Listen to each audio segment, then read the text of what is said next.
अस्सलाम वालेकुम नाज़रीन, हाईटेक न्यूज़ के खबरनामे में आपका खैर मक़दम है। मैं हूं नेहा खान। नजर डालते हैं आज की अहम खबरों पर। सदाशिवपेट मंडल के अरूर गांव में बीआरएस पार्टी के हिमायत याफ्ता उम्मीदवार बंडाला नागलक्ष्मी जयपाल यादव ने वार्ड मेंबर उम्मीदवारों और मुकामी लीडरों के साथ घर घर मुहिम चलाई और वोटरों से कैंची के निशान को वोट देने और उसे जिताने की तरगीब दी। इस मौके पर बात करते हुए गाँव के साबिक एमपी आलम ललिता और शिव कुमार ने कहा है कि कांग्रेस के 2 साला दौरे इख्तिदार में गांव ने तरक्की नहीं देखी और कांग्रेस पार्टी इंतखाबात के दौरान किए गए वादों को पूरा करने में नाकाम। उनका कहना था कि जो शख्स गुज़िश्ता 10 सालों से गांव का सरपंच था उसने गांव में कोई तरक्की नहीं की। సందర్భంగా 6 గ్రామ పంచాయతీ ఎన్నికల అభ్యర్థైన మండల నాగలక్ష్మి గారి ఆధ్వర్యంలో ఇంటింటి ప్రచారం కొనసాగిస్తూ ఉన్నాం। ఈ రోజు మనం సర్పంచ్ని ఎందుకు ఎన్నుకుంటామని ఒక్కసారి మన గ్రామ ప్రజలందరూ కూడా ఆలోచించాలి। ఎందుకంటే మన ఊర్లో మౌలిక సదుపాయాలు కావాలి, కరెంటు, నీళ్లు కానీ, కాలువలు కానీ, రోడ్లు కానీ అవి చేసే బాధ్యత మన సర్పంచ్ అభ్యర్థులకు ఉంటుంది। కానీ ఈ రోజు ఏం జరుగుతుంది ఊర్లో ఒకసారి ఆలోచించండి। టీజీఏఏసీల భూములు పోతున్నాయి, డబ్బులు ఇస్తున్నారు, అది అభివృద్ధి కాదు। ఇంతకు ముందున్న గవర్నమెంట్ నిరుపేదలకు మనము 1 ఎకరా భూమి కానీ 2 ఎకరాల భూమి కానీ వాళ్ళ స్థాయిని బట్టి ఆ రోజు ఇవ్వడం జరిగింది। ఎవరైతే దారిద్ర్య రేఖకు దిగువన ఉన్న ప్రజలకు ఆ రోజు మనము గవర్నమెంట్ అసైన్ భూమి ఇవ్వడం జరిగింది। ఈ రోజు ఆ అసైన్ భూమిని అమ్మిపిచ్చి అంటే ఈ రోజు ఆరూరులో ఒకసారి చూస్తే రియల్ ఎస్టేట్ ఒక్కొక్క ఎకరా 5 కోట్లు 6 కోట్లకు ఎకరా పోతుంది। నేషనల్ హైవే పొంట అయితే 10 ఎకరాలు 10 కోట్లకు ఎకరా కూడా భూమి పోయే పరిస్థితి ఈ రోజులో ఉంది। ఆ రోజు అక్కడ ఆ నేషనల్ హైవే పొంటి అందరికి కూడా ఇవ్వడం జరిగింది। అక్కడ నుంచి కింది వరకు ఇస్తే కొంతమంది పంట పొలాలు పెట్టుకురు, వరి పొలాలు పెట్టుకురు, మామిడి తోటలు వేసిరు, వాళ్ళందరూ వేసిరు। కొంతమంది ఇస్తామంటారు, కొంతమంది ఇవ్వమని అంటున్నారు। కానీ ఈరోజు అందరినీ తీసుకునే పరిస్థితులు వ్యవసాయం చేసే వ్యవసాయదారులు ఎక్కడ పోవాలి, దాన్ని నమ్ముకున్న వాళ్ళు ఎక్కడికి పోవాలి అని ఒకసారి మేమేం చెప్పినాము, తీసుకునే వాళ్ళ ఇచ్చిన వాళ్ళది తీసుకోండి, ఇవ్వని వాళ్ళది వదిలేయమని చెప్పినాం। ఆ రోజు సరే అన్నారు। ఈ రోజు మళ్ళీ అందరిది తీసుకుంటామని నోటీసులు ఇచ్చారు। అది ఎంతవరకు కరెక్ట్? ఇది సర్పంచ్ యొక్క ముఖ్య ఉద్దేశం భూములను అమ్మిపించడం కాదు, ఊరిని అభివృద్ధి వచ్చడం, అది రియల్ ఎస్టేట్ కాదు। టీజీఐసీసీ రావడం వల్ల ఊరికి అభివృద్ధి అంతా దాన్ని హర్షిస్తాం, మేము కూడా స్వాగతిస్తున్నాం, ఉపాధి కలుగుతుంది। కానీ ఒక్కసారి కాంపెన్సేషన్ ఎంత ఇస్తున్నాం ఒక్కసారి ఆలోచించండి। కాంపెన్సేషన్ 25 లక్షలు ఇస్తున్నారు, బయట 2 కోట్లు 3 కోట్లకు ఎకరా పోతున్నది। మేము ఒక్కటే అడిగేది రైతులకు, ఒక్కసారి భూమి పోతే మళ్ళీ రాదు। ఎందుకంటే ఇప్పుడున్న పరిస్థితిలో భూమి కొనే స్థితిలో ఎవరు కూడా లేరు। ఆరూరులో ఒక ప్లాట్ కూడా రాదు 25 లక్షలకు। అలాంటి స్థితిలో 1 ఎకరా భూమి 25 లక్షలు ఒక్కసారి మీరు ఆత్మవిమర్శన చేసుకోండి, ఎందుకు ఇస్తున్నామని। కాంపెన్సేషన్ ఎక్కువ డిమాండ్ చేసి తీసుకోగలరని మనవి చేస్తూ ఇప్పించే ప్రయత్నం మేము చేస్తామని చెప్తున్నాం। అంతేగాని ప్లాట్లు ఇప్పించేది మేము కూడా ప్లాట్లు ఇప్పిస్తామనే చెప్తున్నాం, ఇప్పిస్తాం మేము కూడా। కాకపోతే ఒక్కసారి మేము 10 సంవత్సరాలు ప్లాట్లు ఇప్పిస్తామని 2 సార్లు। ఎందుకంటే చాలా మంది నిరుపేదలకు ఏంటంటే ఒక ఓటు వేస్తాం కదా మాకు ప్లాట్ వస్తుందని అనుకుంటారు, కానీ ఆ ఒక ఓటు వల్ల ప్లాట్లు రాకపోగా అభివృద్ధి 10 సంవత్సరాలు వెనక్కి పోతుంది। అభివృద్ధి అనడం వల్ల అభివృద్ధి అంటే ఏంది అని అంటే ఒక పౌరుడికి వాడికి ఎకనామికల్ గా కానీ, ఎడ్యుకేషన్ పరంగా కానీ, అగ్రికల్చర్ గా కానీ ఆర్థిక వనరులు పెంచే విధంగా చేయడం అనేది అభివృద్ధి। మనము డబ్బులు ఇప్పించడం కాదు అభివృద్ధి, మౌలికమైన వాని యొక్క అన్ని రకాలైన ఒక సిటిజన్, ఒక పౌరుడికి, ఒక ఓటర్కు అన్ని రకాలైన అభివృద్ధి కలగాలి। చదువు కానీ, వాడికి మెడికల్ సదుపాయాలు కానీ, అగ్రికల్చర్ చేసుకోవడానికి కావాల్సిన సదుపాయాలు కల్పించడంలో అభివృద్ధి। అంతేగాని మనం రియల్ ఎస్టేట్ మనము అప్పుడు ఇప్పించిన భూమికి ఇప్పుడు పైసలు ఇప్పించడం అభివృద్ధి కాదు। ఒక్కసారి ప్రజలందరూ కూడా ఆలోచించి నిర్ణయం తీసుకోవాలని కోరుకుంటున్నా। ఎందుకంటే ఇప్పుడు కాంగ్రెస్ గవర్నమెంట్ ఇచ్చిన హామీలను నిలబెట్టుకోకుండా వాళ్ళు ఇష్టం వచ్చినట్టు ఇస్తారు। అదే ధోరణిలో ఈరోజు స్థానిక పరిపాలనలో కూడా హామీలు ఇవ్వడం జరుగుతోంది। ఎందుకంటే మనం చూస్తున్నాం పింఛను పెంచుతా అన్నారు, ఇప్పటివరకు లేదు। అదే మన టీఆర్ఎస్ గవర్నమెంట్ ఏదైతే ఇచ్చిందో అదే ఇస్తున్నారు। ఈరోజు షాదీ ముబారక్ కూడా అదే, తులం బంగారం ఇస్తున్నారు, లేదు। బతుకమ్మ చీరలు లేవు, ఇంటింటికి 2000 మహిళలకు 2500 ఇస్తున్నారు, అది లేదు। ఏది లేకుండా మళ్ళీ కూడా స్థానిక ఎలక్షన్లో కూడా వాళ్ళకి నచ్చినవి చెప్పుకుంటూ ముందుకు పోతున్నారు। మహిళలకి ఆర్టీసీ సౌకర్యం కల్పించిన ఒక్కసారి ఒక మహిళను దిగిన మహిళను అడగండి, బస్సులో దిగిన మహిళను అడగండి, మీరు తృప్తిగా ప్రయాణం చేసి వచ్చిర్రా, ఎట్లొచ్చిర్రా అని ఏ మహిళ కూడా ఈరోజు బస్సులో ప్రయాణం చేసి తృప్తిగా లేదు. ఎందుకంటే మా యొక్క మమ్మల్ని మేము అగౌరవపరుచుకునే విధంగా అందుంది, మా స్వాభిమానాన్ని కోల్పోతున్న విధంగా ఈరోజు మేము బస్సులలో ప్రయాణం చేస్తున్నాం. కాబట్టి ఒకసారి దాన్ని కూడా ఆలోచించాలి. బస్ ప్రయాణం ఇస్తున్నారు కానీ ఆ బస్ ప్రయాణంలో ఒక్క మహిళను, బస్సులో నుంచి దిగిన మహిళను, ఒక్క మహిళను మీరు సాటిస్ఫాక్షన్గా బస్ దిగిర్రా అని అడుగుంది. నేను కోరుకునేది అదే. ఒక్కసారి ఈ గ్రామాలలో అభివృద్ధి అనేది ఎప్పుడైతే గ్రామాలు అభివృద్ధి చెందుతాయో అప్పుడే దేశం అభివృద్ధి చెందుతుంది. ఎందుకంటే దేశానికి పట్టుకొమ్మలు గ్రామాలే కాబట్టి గ్రామాల అభివృద్ధి, రియల్ ఎస్టేట్ పుణ్యమాని ఊర్లు అభివృద్ధి చెందుతున్నాయి. కానీ పరిపాలనా పరంగా ఎలాంటి అభివృద్ధి చెందుతుంది అనేది మనము ఆలోచించుకోవాల్సిన విషయము. ఆ విధంగా ఆలోచిస్తూ ముందుకు పోయి 6 గ్రామ పంచాయతీలు అందరూ కూడా ఆలోచించి నిర్ణయం తీసుకొని ఓటేసి కత్తెర గుర్తుకేసి బండల నాగలక్ష్మి సర్పంచ్ అభ్యర్థిగా బలపరుస్తూ సర్పంచ్గా గెలిపించాలని కోరుకుంటున్నాను. ధన్యవాదాలు.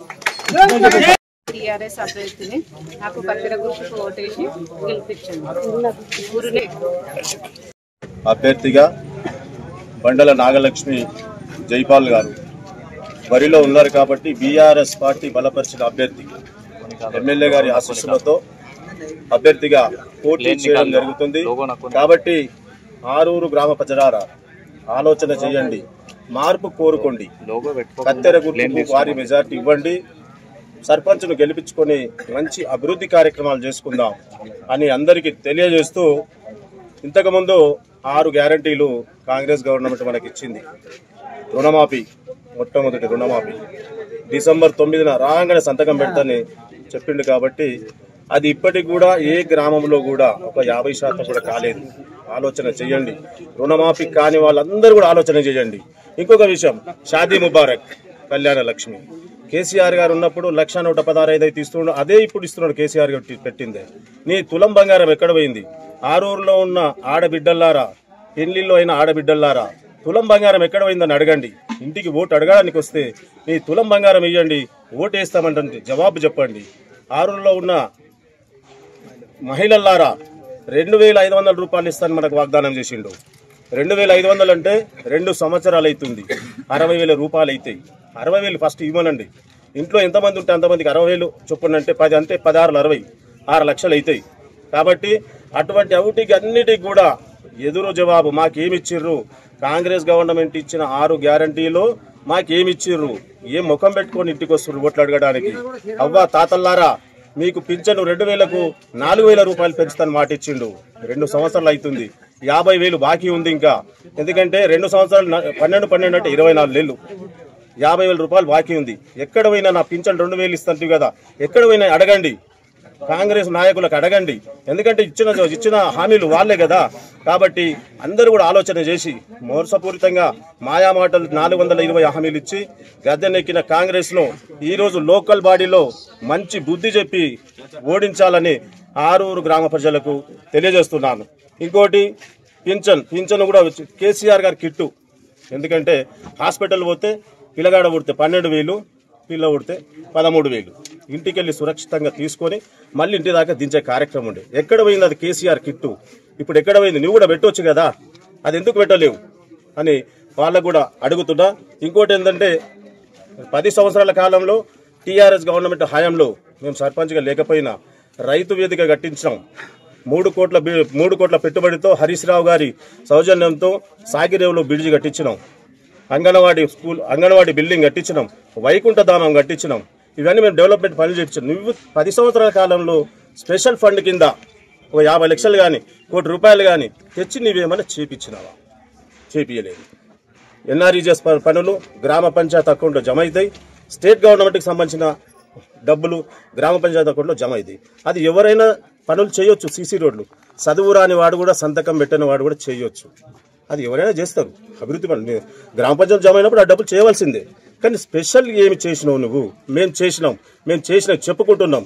కాబట్టి ఆరూరు గ్రామ ప్రజలు ఆలోచన చేయండి, మార్పు కోరుకోండి. ఎన్నిసార్లు ఇంకా 3వ సారి ఇంకా అది కరెక్ట్ కాదు.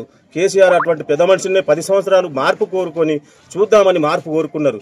కాబట్టి ఈసారి తప్పకుండా మార్పు కోరుకొని కత్తెర గుర్తుకు ఓటేసి భారీ మెజార్టీతో గెలిపియండి. మేము తప్పకుండా అభివృద్ధి పనులు చేపి చూపిస్తాం. ఇంకో విషయం, భూముల మన అసైన్మెంట్ భూములకు సంబంధించి మేమేదో వ్యతిరేకిస్తున్నాం, మేము వద్దంటున్నాం అని ప్రచారం, అటువంటి ప్రచారం లేదు. ఆర్డీఓ గారు మీటింగ్ పెట్టిన రోజే చెప్పినాం, అయ్యా మీరు అమ్ముకుంటే మీరు ఇచ్చుకుంటే మాకేం అభ్యంతరం లేదు, రూపాయికి అమ్ముకోండి, 2 రూపాయలకు అమ్ముకోండి, మాకు అభ్యంతరం లేదు. కానీ ఆరూరు గ్రామ అవసరాల గురించి స్కూల్ ఉంది. ఈ స్కూలు అంగన్వాడీ మొదలుకొని 10వ తరగతి వరకు 5 గుంటల భూములు. ఎందుకంటే దానికి 3-4 ఎకరాలు ఉంటే బాగుంటుంది, ఆట స్థలం ఉంటుంది. ఎందుకంటే మనం కూడా బయట స్కూల్లో వేసినప్పుడు స్కూల్లో మన గ్రౌండ్ ఉందా, ఆట స్థలం ఉందా అని అడుగుతాం ప్రైవేట్ స్కూల్లో వేస్తే. కానీ మన దగ్గర అది లేదు, అవకాశం ఉంది. మన 200 ఎకరాలు తీసుకుంటున్నారంటే మాకు 5 ఎకరాలు స్కూల్ బిల్డింగ్. ఇప్పుడు పశువుల హాస్పిటల్కి స్థలం లేక అది జంగిల్ మందులో వేసినాం, అక్కడే ఎవరికి తెలియదు. కాబట్టి పశువుల హాస్పిటల్ పర్పస్లో కానీ, స్కూల్ బిల్డింగ్ పర్పస్లో కానీ, మైనార్టీ శ్మశాన వాటికి కానీ, క్రిస్టియన్ శ్మశాన వాటికి కానీ, హిందూ శ్మశాన వాటికి కానీ, ఆరూరు గ్రామంలో ఉన్న మైసమ్మ టెంపుల్ ఉంది, వెంకటేశ్వర కాలభైరవ టెంపుల్ ఉంది. వాటన్నిటికీ కూడా మేము ఒక 50 ఎకరాలు అడుగుతున్నాం. అందులో ప్లాట్ల గురించి 15 ఎకరాలు తీసుకుందాం అనుకుంటున్నాం. ఎమ్మెల్యే గారి సహకారంతో 15 ఎకరాలు అడిగినాం. ఇంటింటికి ప్లాట్లు ఇస్తాం. 10 సంవత్సరాలు ఇచ్చిన మాట ఇప్పటికి కాలేదు. కాబట్టి మమ్మల్ని గెలిపియండి, కత్తెర గుర్తుకు ఓటేసి గెలిపియండి. 15 ఎకరాల స్థలంలో ఇంటింటికి ప్లాట్ ఇస్తామని హామీ ఇస్తున్నాం. జై తెలంగాణ. మనం గత 2 సార్లుగా చూస్తూనే ఉన్నాం. ఓసారి 2 సార్లు గెలిపించడం జరిగింది.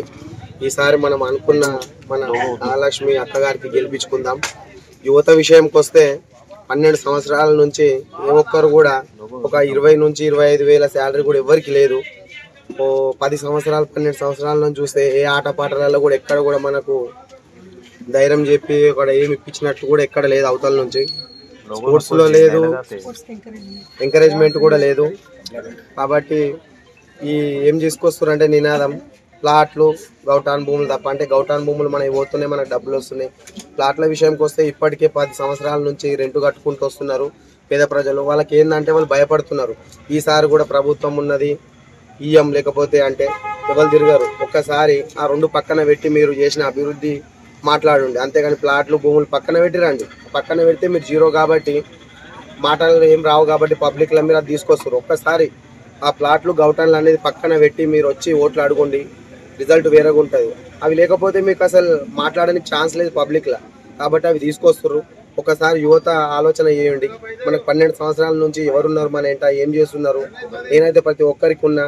కాబట్టి ఈసారి మనం అందరం కలిసి యువత నాగలక్ష్మి అక్క గారికి, జైపాల్ యాదవ్ గారికి గెలిపించుకుంటే అన్ని విధాలుగా బాగుంటుంది. స్పోర్ట్స్ విషయానికి వచ్చిన, ప్లాట్ల విషయానికి వచ్చిన ఏవి కూడా ఇప్పటివరకు రాలేవు, ఇక రావు కూడా. ఇప్పటికైనా మభ్య పెడుతున్నారు తప్ప వచ్చేది లేదు, సచ్చేది లేదు. ఒకసారి ఆలోచించండి. సరే కొంచెం భయం ఉన్నది, మాకు ప్లాట్లు రావేమో అని. సరే ఉండండి, మీరు ఓటుతో సమాధానం చెప్పండి. వాళ్ళు ఎన్ని రోజులు భయపెడతారో దాన్ని దృష్టిలో పెట్టుకొని మీరు ఒకసారి ఆలోచించండి. ఎన్ని బెదిరింపులు అయినాయి, ఎన్ని కాల్స్ వస్తున్నాయని అందరికీ తెలుసు. ఒకసారి ఆలోచించి గెలిపించుకుందాం, కొత్తదనం చూద్దాం. ఎవరు కూడా ఎవరికి భయపడకండి. ప్రతి ఒక్కరికి మేము అందరికీ ఇప్పటిదాకా ఉన్నామెంట, ఇప్పుడు కూడా మీ అందరింట మేము అందరం ఉంటామని కోరుకుంటున్నా. అందరూ కూడా కత్తెర గుర్తుకు ఓటేసి భారీ మెజారిటీతో గెలిపించాలని కోరుతున్నాను.